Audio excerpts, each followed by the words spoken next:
नमस्कार, आप देख रहे हैं अपना बिहार। मैं हूं आपके साथ विभा उपाध्याय। करीब 950 करोड़ रुपए के चारा घोटाले मामले में आरजेडी अध्यक्ष लालू प्रसाद की मुश्किलें और बढ़ सकती हैं।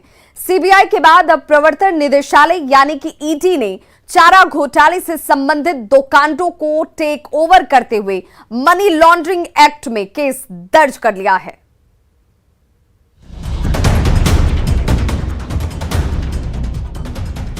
चारा घोटाला में लालू प्रसाद की मुश्किलें घटने की बजाय बढ़ती ही जा रही हैं।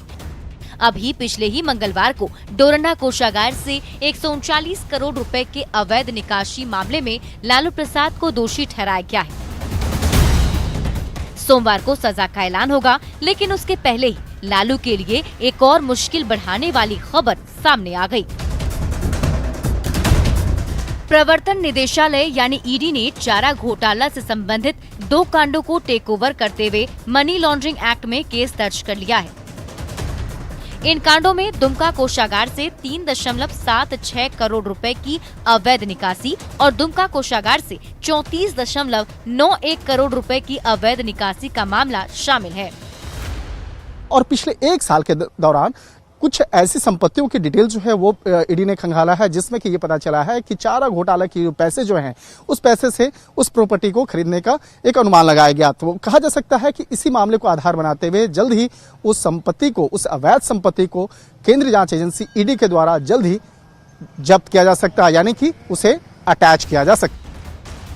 एक तो पहले ही सीबीआई के स्पेशल कोर्ट ने चारा घोटाला के सभी 5 मामलों में लालू प्रसाद को दोषी करार दे दिया है और अब प्रवर्तन निदेशालय की एंट्री से लालू प्रसाद की मुश्किलें और बढ़ सकती हैं, क्योंकि ईडी की टीम मनी लॉन्ड्रिंग एंगल समेत आय से अधिक की संपत्ति एंगल को खंगालेगी। दोनों मामलों में चूंकि लालू प्रसाद को सजा सुनाई जा चुकी है, ऐसे में उनकी प्रॉपर्टी को भी अटैच किया जा सकता है। फिलहाल लालू प्रसाद रिम्स में एडमिट हैं। न्यूज 18 के लिए रांची से ओम प्रकाश और दिल्ली से शंकर आनंद की रिपोर्ट।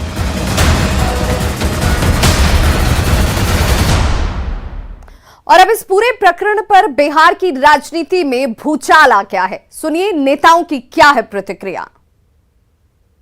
लालू प्रसाद यादव जी आदतन इस तरह की गलत चीजें करने के लिए ही जाने जाते हैं।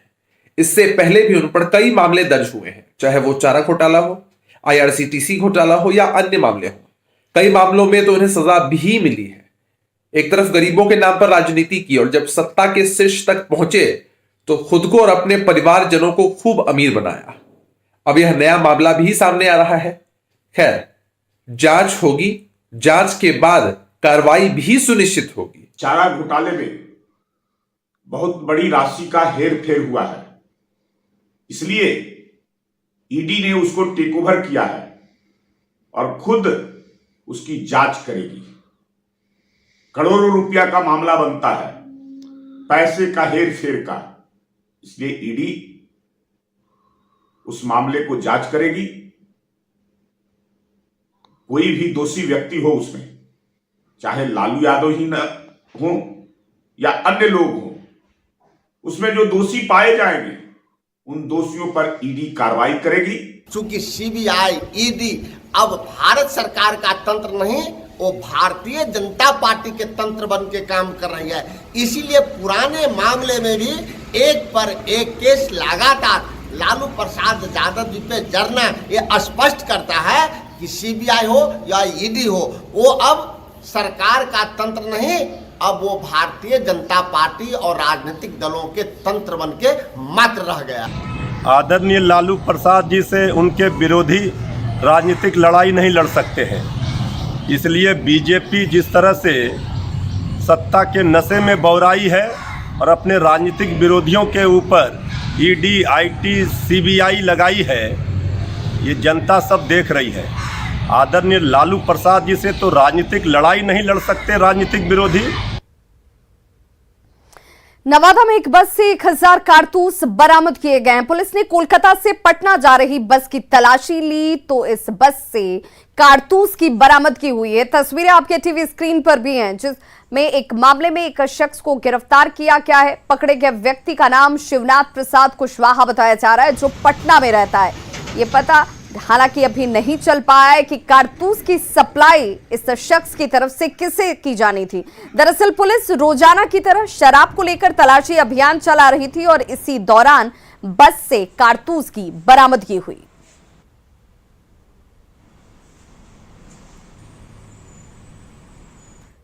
वहीं बड़ी खबर अररिया से आ रही है, जहां भारी मात्रा में नशीली दवा को जब्त किया गया है। जोगबनी की टिकुलिया बस्ती के घर में रेड डाला गया और यहां से कफ सिरप, टैबलेट और 35 मोबाइल जब्त किए गए हैं। जोगबनी की टिकुलिया बस्ती के एक घर में रेड किया गया है और कफ सिरप, 35 मोबाइल, ये वो तमाम चीजें हैं। नशीली दवाओं की टैबलेट भारी मात्रा में जब्त की गई है। 6,13,000 नेपाली नोट भी यहां से बरामद किए गए हैं। 79,500 भारतीय रुपए के साथ अमेरिकी डॉलर भी जब्त हुआ है। मकान मालिक मनोज मंडल को फिलहाल हिरासत में लेकर पुलिस पूछताछ कर रही है।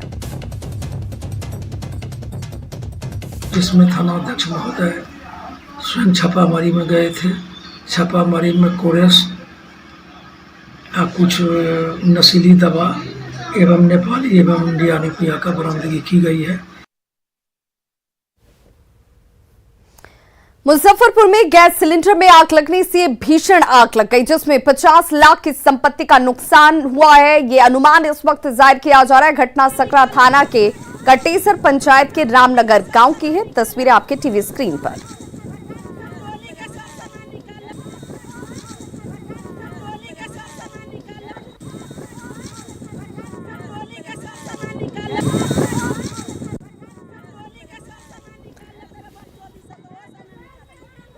तो देखिए तस्वीरें आपके टीवी स्क्रीन पर है और किस तरीके से यहां पर एक एक करके तमाम घरों में ये आग फैलती चली गई। गणेश राय के घर में सिलेंडर पहले ब्लास्ट हुआ और इसके दौरान जितनी आसपास की मकान थी, जो झोपड़ियां यहां बनी हुई थी, वो एक एक करके इसकी जद में आ गई। देखते ही देखते आग ने 9 घरों को अपनी चपेट में ले लिया।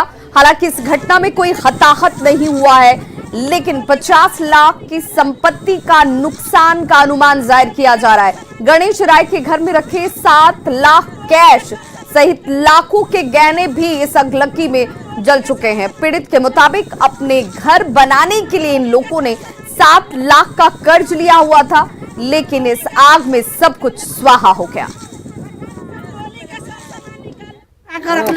भाई कुछ न भोग हमरा होला, सब उड़ गेलाई।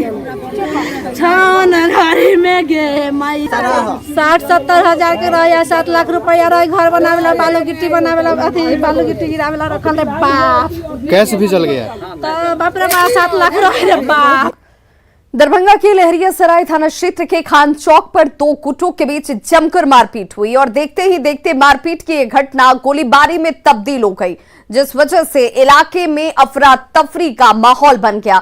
इस वक्त आपके सामने उस दौरान की तस्वीरें, जहां पर देखिए किस तरीके से अफरा तफरी मची हुई है। फायरिंग की घटना को देखते हुए स्थानीय लोगों ने शोर मचाना शुरू किया, जिसके बाद फायरिंग करने वाले हालांकि मौके से फरार हो जाते हैं।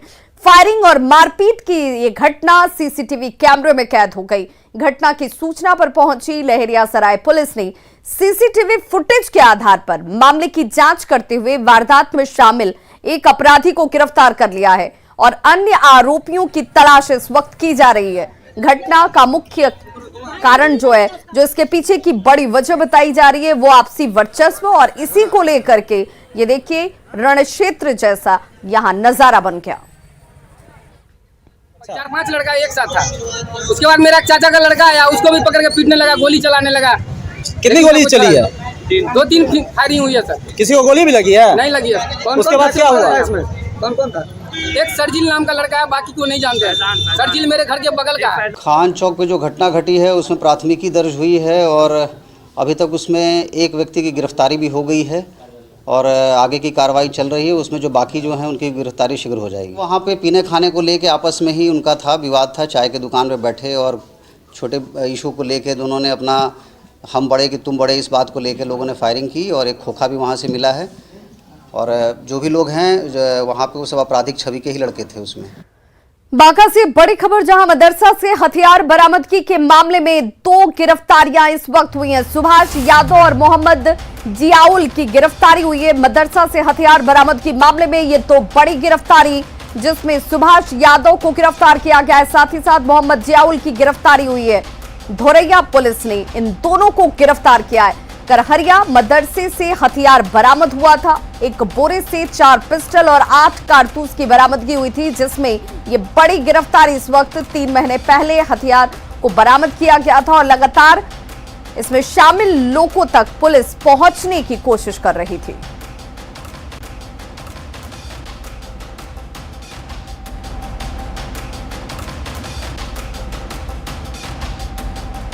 तो 3 माह पहले मदरसे के भूसे भरे बोरे से हथियारों को बरामद किया गया था, जिसमें कमरे से 4 कट्टा और 8 कारतूस बरामद हुए थे। इस मामले में ये 2 बड़ी गिरफ्तारी इस वक्त धोरैया के करहरिया में पुलिस ने इनकी गिरफ्तारी की थी। और देखिए, तस्वीरें भी आपके टीवी स्क्रीन पर है, किस तरीके से घर में भूसा भरकर बोरा रखा गया था और इन बोरों के अंदर इन पिस्टल्स को रखा गया था। मदरसा से हथियार और कारतूस बरामदगी के मामले में बड़ी कार्रवाई करते हुए सुभाष यादव और मोहम्मद जियाउल को पुलिस ने अब गिरफ्तार कर लिया है। पटना पुलिस ने एक साइबर अपराधी को गिरफ्तार किया है, जिसके पास से 1 लाख रुपए कैश और अलग अलग बैंकों के 33 एटीएम कार्ड बरामद किए गए हैं। पत्रकार नगर थाना क्षेत्र में पिछले 8 महीने में 7 साइबर अपराधियों को गिरफ्तार किया गया है। थानाध्यक्ष ने यह बताया कि पता लगाया जा रहा है कि गिरोह का सरगना चंदन कुमार है, जो अभी गिरफ्त से बाहर है और उसे गिरफ्तार करने के लिए लगातार इस वक्त कार्रवाई जारी है।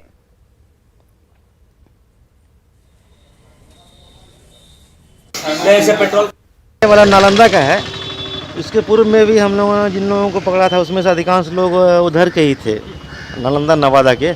हम लोग ये प्रयास कर रहे हैं कि इनका बॉस कौन है, ये कैसे करते हैं ऑपरेट, और फिर ये लोग पैसे को कैसे कैसे कहां भेजते हैं।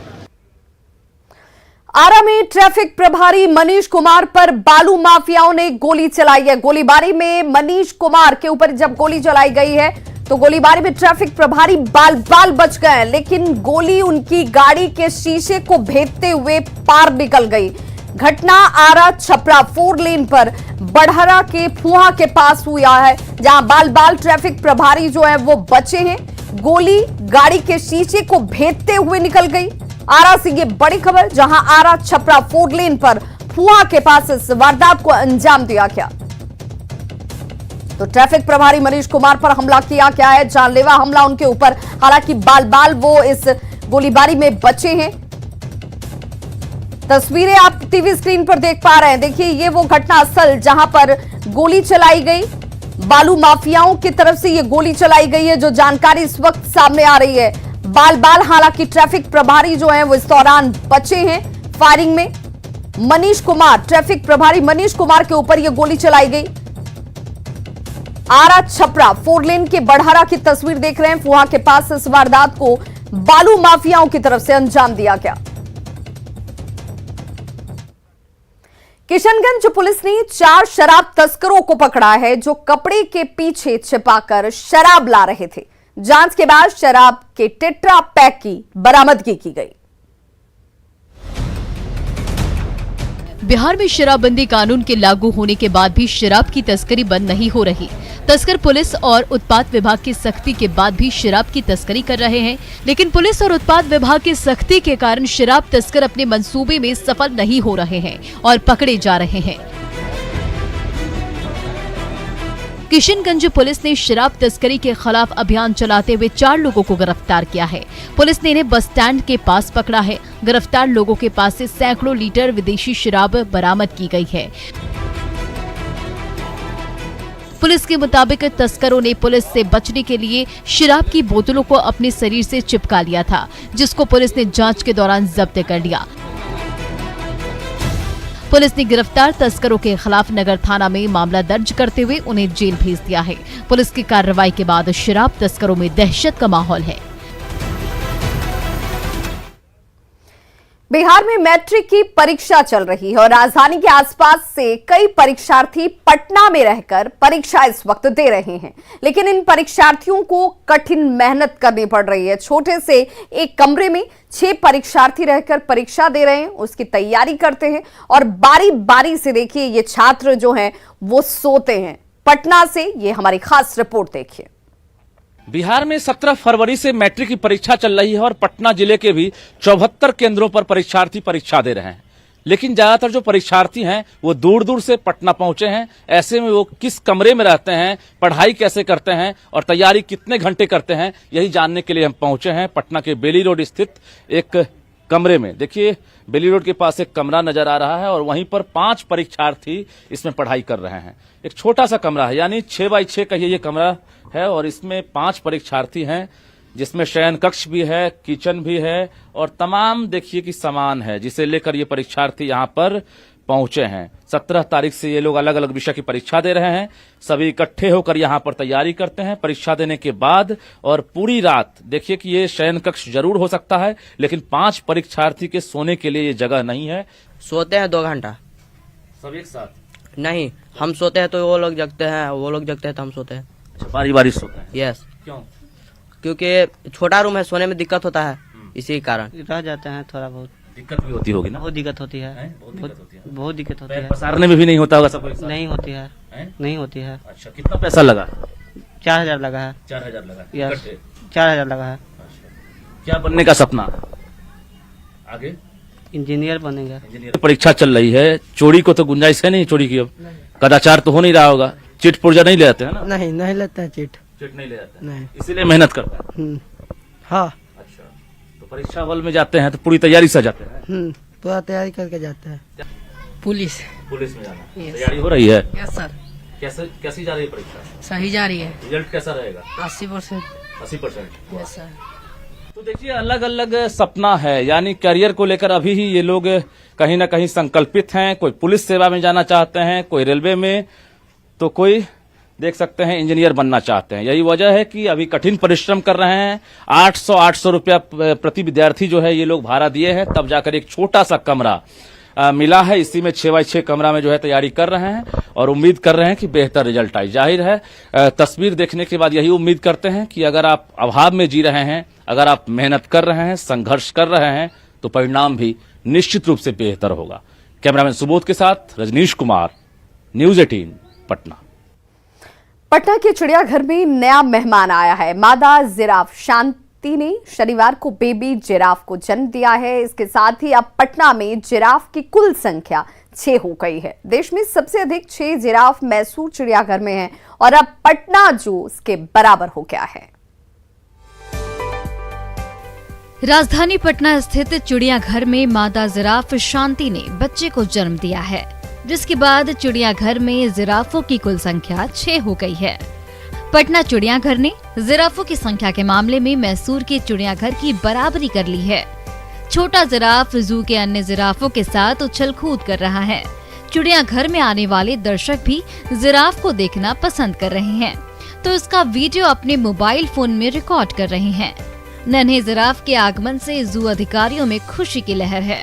चिड़ियाघर के डॉक्टर नन्हे जिराफ की चेकअप कर रहे हैं और चिड़ियाघर के स्टाफ भी नन्हे जिराफ के साथ साथ मादा जिराफ की भी देखरेख कर रहे हैं। जू स्टाफ के मुताबिक नन्हा जिराफ पूरी तरह से स्वस्थ है और अन्य जिराफों के साथ उछल कूद कर रहा है, जिसको देखने के लिए बड़ी संख्या में लोग आ रहे हैं।